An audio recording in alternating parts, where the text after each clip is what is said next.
Hello everyone, welcome to our channel English Guru. Telugu భాష సహాయంతో సులభంగా ఇంగ్లీష్ భాషని నేర్చుకుందాం. Let's begin. ఈరోజు క్లాస్లో మనం రోజు ఉపయోగించే వాక్యాలు అంటే డైలీ యూజ్డ్ సెంటెన్సెస్ అనే టాపిక్ని గ్రామర్కి సంబంధించిన అడ్జెక్టివ్స్ అనే టాపిక్తో పాటు కలిపి నేర్చుకుందాం. అడ్జెక్టివ్స్ అంటే ఏమిటంటే ఏదైనా నౌన్ని వర్ణిస్తూ దాని యొక్క గుణాన్ని, సంఖ్యని, రంగుని, పరిమాణాన్ని లేదా మొదలగు వాటిని తెలిపే పదాలని మనం అడ్జెక్టివ్స్ అని అంటాం. ఉదాహరణకి నౌన్ అంటే ఒక వ్యక్తి కావచ్చు లేదా ఒక వస్తువు కావచ్చు. అంటే ఒక మనిషి, ఇప్పుడు అర్జున్ అనే ఒక వ్యక్తి ఉన్నాడు అనుకోండి, అర్జున్ అనే పదం నౌన్. హిమాలయ పర్వతాలు ఉన్నాయి, హిమాలయాలు అనే పదం నౌన్. సో వాటిని వర్ణిస్తూ, ఇప్పుడు హిమాలయ పర్వతాలు చాలా ఎత్తుగా ఉంటాయి అని చెప్పామనుకోండి, అక్కడ ఎత్తుగా అనేది నౌన్. తర్వాత అర్జున్ అనే అబ్బాయి చాలా పొడవుగా ఉంటాడు అన్నామనుకోండి, ఆ పొడవుగా ఉన్నాడు అన్నాను కదా, ఆ పొడవు అనే పదం ఇక్కడ అడ్జెక్టివ్. సో అడ్జెక్టివ్స్ అంటే వాటి యొక్క విశిష్టతను లేదా విశేషాన్ని తెలిపే పదాలు అన్నమాట. నెక్స్ట్, సాధారణంగా వీటిని నౌన్స్కు ముందు వాటిని వర్ణించి వాటికి కొత్త అర్థాన్ని జోడించడానికి ఉపయోగిస్తారు. అంటే ఏమిటి? ఇప్పుడు నౌన్స్ ఉన్నాయి, పొడవుగా ఉన్నాడు, పొట్టిగా ఉంది, అందంగా ఉన్నాడు, అలా చెప్తుంటాం కదా. సో వర్ణిస్తాం కదా, సో అలాంటి పదాలని మనం అడ్జెక్టివ్స్ అంటాం. ఇంకా ఏంటి, మరికొన్ని సందర్భాల్లో వీటిని వాక్యంలోని వర్బ్ తర్వాత కూడా ఉపయోగిస్తుంటారు. వర్బ్ అంటే క్రియ, అంటే ఏదైనా పని. ఇప్పుడు ఫర్ ఎగ్జాంపుల్ పాడడం అనేది వర్బ్, అంటే సింగింగ్ అనేది వర్బ్. చాలా బ్యూటిఫుల్గా పాడతారు, చాలా అందంగా పాడతారని చెప్పారనుకోండి, అదే బ్యూటిఫుల్లీ సింగ్. అక్కడ బ్యూటిఫుల్ అనేది ఇక్కడ అడ్జెక్టివ్ అవుతుందన్నమాట. నెక్స్ట్, ఇప్పుడు అడ్జెక్టివ్స్ ఎన్ని రకాలో చూద్దాం. అడ్జెక్టివ్స్ ఆఫ్ క్వాలిటీ అంటే ఏంటి? ఇవి నౌన్ యొక్క గుణాన్నైనా రకాన్నైనా తెలుపుతాయి. సో క్వాలిటీకి సంబంధించి కొన్ని రకాల అడ్జెక్టివ్స్ ఉంటాయన్నమాట. నెక్స్ట్, అడ్జెక్టివ్స్ ఆఫ్ క్వాంటిటీ అంటే మోతాదు. అంటే ఇవి నౌన్ యొక్క పరిమాణాన్ని తెలుపుతాయి. పరిమాణం అంటే మనకి తెలిసిందే కదా, మోతాదు అనమాట. చాలా ఎక్కువగా ఉండడం లేదా చాలా చిన్నది అంటుంటాం కదా, సో క్వాంటిటీ అన్నమాట. నెక్స్ట్, అడ్జెక్టివ్స్ ఆఫ్ నెంబర్ అంటే సంఖ్యకి సంబంధించిన అడ్జెక్టివ్స్. ఇవి నౌన్ యొక్క సంఖ్యను మరియు అమరికను తెలుపుతాయి. అంటే ఇక్కడ చాలా కార్లు ఉన్నాయి అంటుంటాం కదా, ఇక్కడ చాలా కార్లు ఉన్నాయి, లేదా ఈ క్లాస్ రూమ్లో చాలామంది పిల్లలు ఉన్నారు అంటుంటాం కదా, అవి నెంబర్, సంఖ్యకి సంబంధించినవి అన్నమాట. నెక్స్ట్, డెమాన్స్ట్రేటివ్ అడ్జెక్టివ్స్ అంటే ఇవి నౌన్ యొక్క ఫలానా అని ఖచ్చితంగా సూచిస్తాయి. అంటే అతను చాలా ఖచ్చితత్వమైన వ్యక్తి లేదా అతను చాలా గంభీరమైన వ్యక్తి అని వర్ణిస్తూ ఉంటాం కదా. సో అతని ఫలానా విషయాన్ని మనం చెప్తున్నాం కాబట్టి వాటిని కూడా మనం అడ్జెక్టివ్స్ కిందకే వస్తాయి. నెక్స్ట్, ఇంటరాగేటివ్ అడ్జెక్టివ్స్ అంటే ప్రశ్నలకు కూడా కొన్ని సందర్భాలలో మనం అడ్జెక్టివ్స్ రూపంలో చూస్తాం. వాట్, విచ్ మరియు హూజ్ అనే పదాలను నౌన్కి ముందు ప్రశ్నలుగా అడగడానికి ఉపయోగించవచ్చు. సో వీటిని ఇలా ప్రశ్నలు అడగడానికి ఉపయోగించినప్పుడు కొన్ని సందర్భాలలో వాటిని అడ్జెక్టివ్స్గా పరిగణిస్తారు. అవి వాటికి సంబంధించిన వాక్యాలు ఎలా ఉంటాయి అనేది నేను మీకు రాబోయే క్లాసెస్లో క్లియర్గా ఎక్స్ప్లెయిన్ చేస్తాను. నెక్స్ట్, డిస్ట్రిబ్యూటివ్ అడ్జెక్టివ్స్ అంటే ఇవి నౌన్స్ గురించి ఎంతమంది లేక ఎన్ని వస్తువులు ఉన్నాయి అనే విషయాన్ని తెలుపుతాయి. ఉదాహరణకి ఒక పార్కింగ్ లాట్ ఉంది, ఆ పార్కింగ్ లాట్లో there are 100 cars in the parking lot, అంటే అక్కడ 100 కార్లు ఉన్నాయి. అలాగా మనం దాని యొక్క విశిష్టతను తెలుపుతున్నాం కదా, సో అవి కూడా అడ్జెక్టివ్సే. నెక్స్ట్, పొజెసివ్ అడ్జెక్టివ్స్ అంటే ఇవి కలిగి ఉండుటను గురించి తెలుపుతాయి. అంటే మన దగ్గర ఏదైనా he has a very big car, అతని దగ్గర చాలా పెద్ద కారు ఉంది, సో అతను ఆ కార్ని కలిగి ఉన్నాడు కదా. సో వీటికి సంబంధించి కూడా మంచి ఉదాహరణలతో నేను తర్వాత క్లాస్లో చెప్తాను. ఇది అడ్జెక్టివ్స్ గురించి ఒక ఇంట్రడక్షన్ లాగా ముందుగా ఎన్ని రకాల అడ్జెక్టివ్స్ ఉంటాయో మనం తెలుసుకోవడానికి చెప్తున్నాను. నెక్స్ట్, ఎంఫసైజింగ్ అడ్జెక్టివ్స్ అంటే వెరీ అనే పదం మరియు ఓన్ అనే పదాలను ఏవైనా నౌన్స్కి ముందు నొక్కి చెప్పడానికి ఉపయోగిస్తారు. అంటే నొక్కి వక్కానించి చెప్పడం అంటే దాని గురించి మనం ఒత్తి చెప్పడం అంటారు చూసారా. సో అలాంటి పదాలను కూడా మనం వెరీ అండ్ ఓన్ ఉపయోగించి అడ్జెక్టివ్స్ లాగా మనం ఉపయోగిస్తుంటాం. వీటిని కూడా మంచి మంచి ఎగ్జాంపుల్స్తో నేను ఫర్దర్ క్లాసెస్లో ఎక్స్ప్లెయిన్ చేస్తాను. మనం తర్వాత రాబోయే క్లాసెస్లో కూడా మొత్తం అడ్జెక్టివ్ టాపిక్ గురించి మొత్తం కవర్ చేస్తాను. సో మనం ఈరోజు క్లాస్లో అడ్జెక్టివ్స్ ఆఫ్ క్వాలిటీ, ఇప్పుడు దాకా మనం చాలా రకాల అడ్జెక్టివ్స్ గురించి మాట్లాడుకున్నాం కదా. సో ఒక్కొక్క అడ్జెక్టివ్ గురించి మనం క్లియర్గా నేర్చుకుందాం. ఇప్పుడు అడ్జెక్టివ్స్ ఆఫ్ క్వాలిటీ అంటే నౌన్ యొక్క గుణాన్ని లేదా రకాన్ని తెలిపే పదాలు, వాటిని అడ్జెక్టివ్స్ ఎలా మనం రోజు ఉపయోగించే వాక్యాల్లో వాడుతామనేది చూద్దాం. అను ఒక మంచి అమ్మాయి. సో మంచి అనేది గుణం తెలుపుతుంది కదా. సో ఇక్కడ గుణం కాబట్టి ఇది అడ్జెక్టివ్ ఆఫ్ క్వాలిటీ కిందకి వస్తుంది. అను ఈజ్ ఏ నైస్ గర్ల్. ఒకవేళ మీరు స్టూడెంట్స్ అయ్యుండి మీరు సబ్జెక్ట్ క్లియర్గా నేర్చుకోవాలి అనుకునేటట్లయితే ఈ అడ్జెక్టివ్స్ నేను చెప్పే క్లాసులన్నీ కూడా క్వాలిటీ క్వాంటిటీ అనేటివి విడివిడిగా నేర్చుకోవడం చాలా మంచిది.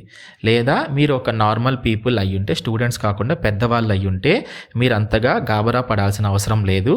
ఏదైనా సరే మనకి అడ్జెక్టివ్స్ అనేది గుణాన్ని, వాటి యొక్క విశిష్టతని తెలిపేదై ఉంటుంది.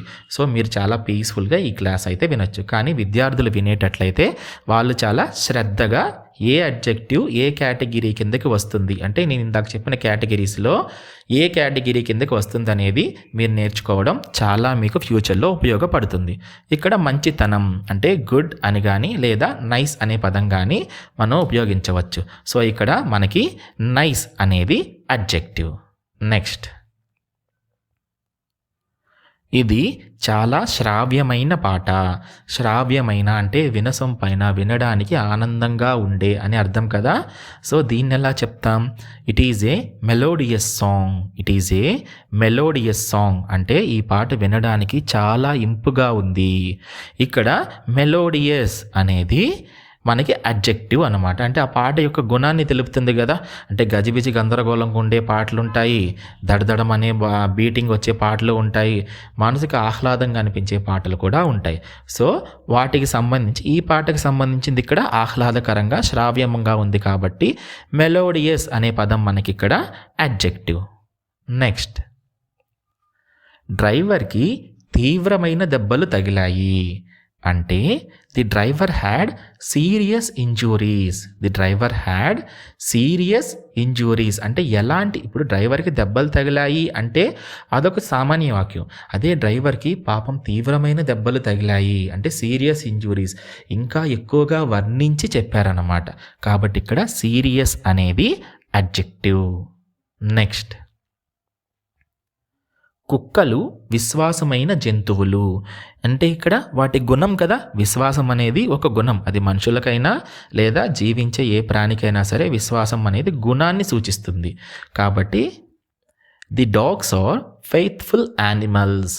The dogs are faithful animals. ఇక్కడ ఫెయిత్ఫుల్ అంటే విశ్వాసపాత్రమైన, కట్టుబడి ఉండేటట్లు ఉండే జంతువులు. ఫెయిత్ఫుల్ అంటే విశ్వాసపాత్రమైన అనేసి అర్థం. కాబట్టి ఇక్కడ ఫెయిత్ఫుల్ అనేది అడ్జెక్టివ్. నెక్స్ట్, దీన్ని ఎవరు వండారు? ఇది చాలా రుచికరంగా ఉంది. చూసారా, రుచికరంగా ఉంది అని సామాన్యంగా చెప్పడం కంటే ఇక్కడ చాలా రుచికరంగా ఉంది అని దాని గుణాన్ని ఇంకాస్త పొగిడారన్నమాట. Who cooked this? It is very delicious. Who cooked this? It is very delicious. ఇక్కడ డెలీషియస్ అంటే బాగా రుచికరంగా ఉన్న తినుబండారాలకి మనం డెలీషియస్ అనే పదాన్ని ఉపయోగిస్తాం. అంతేకాక ఇక్కడ వెరీ డెలీషియస్ అంటే చాలా రుచికరంగా ఉంది అన్నారు. కాబట్టి దాని గుణాన్ని మరింత రెట్టింపు చేసి చెప్పారు కాబట్టి ఇక్కడ వెరీ అనే పదం మనకి అడ్జెక్టివ్. నెక్స్ట్, ఈ పండిన మామిడి పండ్లను తీసుకో. సో మామిడి పండ్లు అన్నాక మనకి పచ్చిగా, దోరగా, పండ్లుగా రకరకాలుగా ఉంటాయి కదా, మనకు తెలిసిందే కదా. కాబట్టి మనం ఎవరికైనా ఇచ్చేటప్పుడు బాగా మంచి పండిన మామిడి పండ్లు ఇస్తామన్నమాట. కాబట్టి ఈ వాక్యాన్ని టేక్ దీస్ రైప్ మ్యాంగోస్, ఇక్కడ టేక్ దీస్ మ్యాంగోస్ అంటే సరిపోవచ్చు, అంటే ఈ మామిడి పండ్లను తీసుకో అంటే సరిపోతుంది. కానీ అవి పచ్చిగా ఉండుండొచ్చు లేదా పండుగ కూడా ఉండుండొచ్చు. కానీ ఇక్కడ నొక్కి వక్కానించి రైప్ మ్యాంగోస్ అని ఆ మ్యాంగోస్ యొక్క గుణాన్ని తెలిపారు. అంటే పండిన మామిడి పండు అని దాని గుణం గురించి చెప్పారు. కాబట్టి ఇక్కడ రైప్ అనేది అడ్జెక్టివ్. నెక్స్ట్, నేను ఒక బెనారస్ పట్టు చీర కొనాలనుకుంటున్నాను. సో ఇక్కడ మీరు గమనించారా, పట్టు చీర కొనాలనుకుంటున్నాను అనేది ఒక సాధారణమైన వాక్యం. అందులో కూడా స్పెషల్గా బెనారస్ అనే ఒక రకమైన పట్టు చీర కొనాలనుకుంటున్నారు. కాబట్టి ఇక్కడ బెనారస్ అనేది మనకి I want to buy a Banaras silk sari. ఇక్కడ బెనారస్ అనే పదం మనకి అడ్జెక్టివ్గా ఉంటుంది. ఎందుకని? ఆ పట్టు చీర యొక్క గొప్పతనాన్ని మనం చెప్పడానికి బెనారస్ అనే పట్టు చీరతో మనం చెప్తున్నాం. కాబట్టి ఇక్కడ బెనారస్ అనేది అడ్జెక్టివ్ అవుతుంది. నెక్స్ట్, పరీక్షలకు ముందు నీకు కంగారుగా ఉంటుందా? పరీక్షలకు ముందు నీకు కంగారుగా ఉంటుందా? Do you feel nervous before the exams? అంటే ఇక్కడ నర్వస్ అంటే కంగారు పడడం. ఇక్కడ పరీక్షల గురించి కంగారు పడుతున్నారు కాబట్టి మనకి ఇక్కడ నర్వస్ అనేది అడ్జెక్టివ్. నెక్స్ట్, అతను చాలా నిజాయితీ గల వ్యక్తి. అంటే he is very honest man. So ఆ వ్యక్తి యొక్క గుణం నిజాయితీ గలం అని చెప్పేసి చెప్తున్నారు. కాబట్టి ఆ నిజాయితీ అనే దాన్ని మనం ఇక్కడ అడ్జెక్టివ్ అని అంటాం. నెక్స్ట్, ఆమె తెలివైన అమ్మాయి. She is a clever girl. Clever అంటే తెలివితేటలు కలిగి ఉండడాన్ని మనం క్లవర్ అని అంటాం. సో ఆ అమ్మాయి యొక్క తెలివితేటలు అనే గుణాన్ని గురించి ఇక్కడ మాట్లాడుతున్నాం కాబట్టి క్లవర్ అనేది ఇక్కడ అడ్జెక్టివ్. నెక్స్ట్, ఎంత అందమైన పక్షి.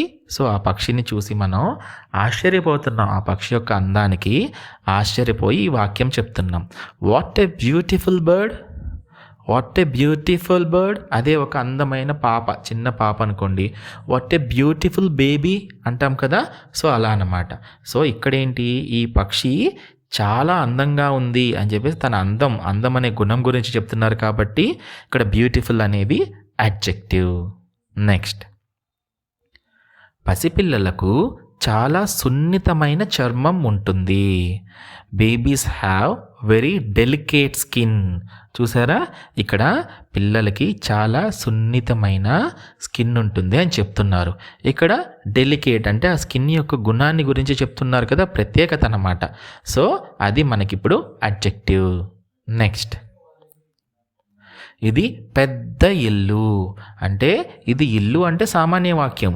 ఆ ఇల్లు పెద్దదా చిన్నదా అని చెప్పేసి ఇంకో స్పెషల్ వాక్యంగా చెప్పారనుకోండి, మనకి అడ్జెక్టివ్తో అవసరం అవుతుంది. This is a large house. ఇక్కడ లార్జ్ అనేది అడ్జెక్టివ్. అదే చిన్న ఇల్లు అనుకోండి, this is a small house. అది చిన్నదైనా పెద్దదైనా సరే దాని గురించి మనం వర్ణించి దాని విశిష్టతని ప్రత్యేకతని చెప్తున్నాం. కాబట్టి అటువంటి పదాలన్నీ మనకి అడ్జెక్టివ్స్. నెక్స్ట్, నువ్వు ఎప్పుడు ఎందుకు కోపంగా కనిపిస్తావు? Why do you always look so serious? చూసారా, అతను ఎప్పుడూ కనిపించడం కోపంగా కనిపిస్తున్నాడంట. అంటే ఇక్కడ సీరియస్నెస్ అనేది మనకి అడ్జెక్టివ్ కిందకి వస్తుంది. ఇక్కడ సీరియస్నెస్ అనేది, సీరియస్గా ఉండడం అనేది అడ్జెక్టివ్ కిందకి వస్తుంది. నెక్స్ట్, నువ్వు మంచి వ్యక్తివి. సో అతను ఒక వ్యక్తి అనేది ఒక సామాన్యమైన విషయం. అతను మంచి వ్యక్తి. ఇందాక మనం నిజాయితీ గల వ్యక్తి అని చెప్పుకున్నాం కదా. సో ఇది కూడా అలాంటి వాక్యమే. You are a nice guy. నువ్వు మంచి వ్యక్తివి. ఇక్కడ చూసారా, ఆ వ్యక్తి యొక్క గొప్పదనం ఏంటది? నైస్, ప్రత్యేకత. అది పాజిటివ్ అయి ఉండొచ్చు, నెగిటివ్ అయి ఉండొచ్చు, ఏదైనా సరే అడ్జెక్టివ్ కిందకే వస్తుంది ఆ ప్రత్యేకతని తెలిపేటప్పుడు. నెక్స్ట్. సో ఇవి అడ్జెక్టివ్స్ ఆఫ్ క్వాలిటీ అనే దానికి సంబంధించి మంచి ఉదాహరణలు. సో నెక్స్ట్ క్లాస్లో మనం అడ్జెక్టివ్స్ గురించి మరికొన్ని నేర్చుకుందాం. అంటే అడ్జెక్టివ్స్ ఆఫ్ క్వాంటిటీ అని, డెమాన్స్ట్రేటివ్ అడ్జెక్టివ్స్, ఎంఫసైజింగ్ అడ్జెక్టివ్స్, ఇలా మనం 8 రకాల అడ్జెక్టివ్స్ గురించి చెప్తున్నాం కదా.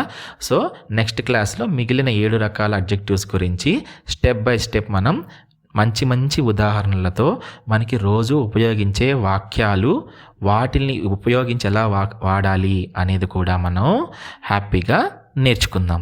So if you like the video, please subscribe to our channel and comment your feedback. Yours Tinglish Guru. Jai Hind.